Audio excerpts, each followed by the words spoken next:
हसन कौल प्रस्तुत करता है। रहमतुल लिल आलमीन मौलाना सैयद अबुल आला मौदूदी रहमतुल्लाह अलैह। पाठ फर्स्ट। बिस्मिल्लाहिर्रहमानिर्रहीम। अल्लाह के नाम से जो बड़ा ही मेहरबान और निहायत रहम वाला है। दो शब्द। इस्लाम की नेमत हर जमाने में इंसान को दो ही जरियों से पहुंची है। पहला जरिया अल्लाह का कलाम, दूसरा नबियों अलैहिस्सलाम की शख्सियतें हैं। नबियों को अल्लाह ने न सिर्फ अपने कलाम की तबलीग व तालीम और उसको समझाने का जरिया बनाया है, बल्कि इसी के साथ उन पर अमली क़ियादत और रहनुमाई की जिम्मेदारी भी डाली है, ताकि वे अल्लाह के कलाम के मकसद को सही तरीके पर पूरा करने के लिए इंसान और समाज को निखारें और इंसानी जिंदगी के बिगड़े हुए निज़ाम को संवार कर उसकी अच्छी तामीर कर दिखाएं।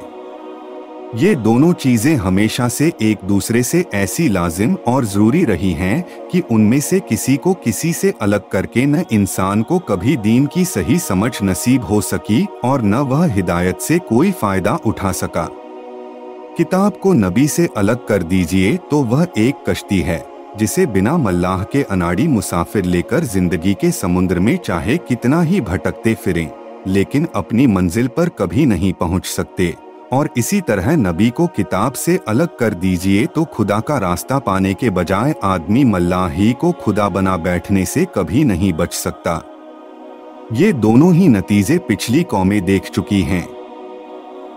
हिंदुओं ने अपने नबियों की जिंदगियों को खो दिया और सिर्फ किताबें लेकर बैठ गए। नतीजा यह हुआ कि किताबें उनके लिए लफ्जी पहेली, उलझन से बढ़कर कुछ न रहीं, यहाँ तक कि आखिरकार खुद उन्हें भी वे गुम कर बैठे। ईसाइयों ने किताब को नजरअंदाज करके सिर्फ नबी का दामन पकड़ा और उसकी शख्सियत के गिर्द घूमना शुरू किया। इसका भी नतीजा यह हुआ कि कोई चीज उन्हें अल्लाह के नबी को अल्लाह का बेटा बल्कि खुद उसे ही इलाह बनाने से न रोक सकी। पुराने दौर की तरह अब इस नए दौर में भी इंसान को इस्लाम की नेमत हासिल होने के वही दो जरिए हैं जो शुरू से चले आ रहे हैं। पहला खुदा का कलाम जो अब सिर्फ कुरान मजीद की सूरत ही में मिल सकता है।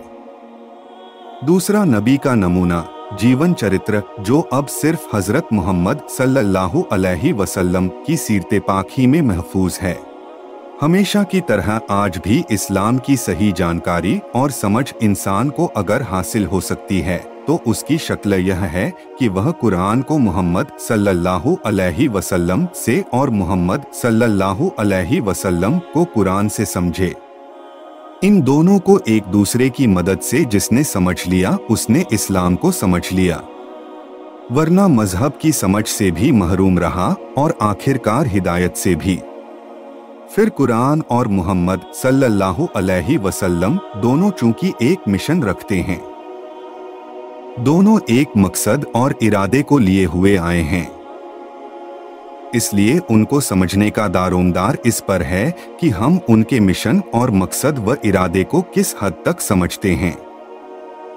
इस चीज को नजरअंदाज करके देखिए तो कुरान इबारतों का एक जखीरा और पैगंबर सल्लल्लाहु अलैहि वसल्लम की सीरत पाक वाक़ियात व घटनाओं का एक मजमुआ संग्रह है।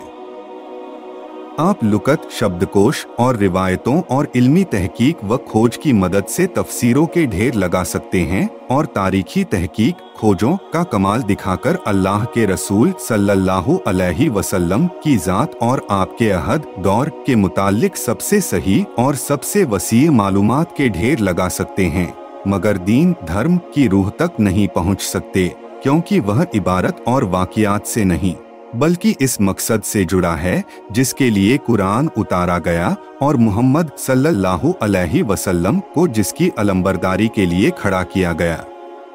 असल मकसद का तसव्वुर जितना सही होगा उतना ही कुरान और सीरत का फहम समझ सही होगा, और जितना वह नाकिस होगा उतना ही उन दोनों का फहम नाकिस रहेगा। यह एक हकीकत है कि कुरान और मोहम्मद सल्लल्लाहु अलैहि वसल्लम की सीरत दोनों ही समुद्र के उन किनारों की तरह हैं जो दूर तक दिखाई न दें।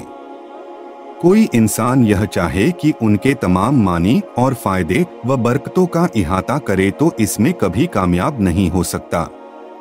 अलबत्ता जिस चीज की कोशिश की जा सकती है वह बस यह है कि जिस हद तक मुमकिन हो आदमी उनकी ज्यादा से ज्यादा सही समझ हासिल करे और उनकी मदद से दीन की सही रूह तक पहुंच जाए। सैयद अबुल आला मौदूदी रहमतुल्लाह अलैह। For more voice of Islam check out hasancall.com and YouTube channel @HasanCall Voice. Like and share the video and subscribe the channel.